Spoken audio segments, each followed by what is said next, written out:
সামনে পুজো আসছে, অলরেডি চুলদারি অনেক বড় হয়ে গেছে, বাড়ি থেকে অলরেডি মা থ্রেড দিচ্ছে। যদি আজকে আমি চুলদারি না কাটাই তাহলে ঘুমাবার সময় আমার দাড়ি ফাড়ি কেটে দেবে কাঁচি দিয়ে নাকি। তো পুজোর আগে একটা ঝাক্কাস লুক তো দিতেই হবে, জঙ্গলি জঙ্গলিও নিজেকে লাগছে। তো চলো কীরকম কাটা যায় এখনও কোনো আইডিয়া নেই, ইচ্ছা করছে না এত বড়ো দাড়িটা কাটতে, তাই কি আর করবো।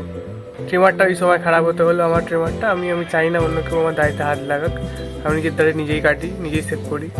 ট্রিমারটা খারাপ হয়ে গেছে এখন, তো সেই জন্য এখন ওকে দোকানেই যেতে হবে। ছোটো থেকে যার কাছে দাড়ি কাটি তার কাছেই যাচ্ছি, আজকে সামনাসামনিই যাচ্ছি, বেশি কাটবো না, সামনে পুজো 20 দিন মতো বাকি।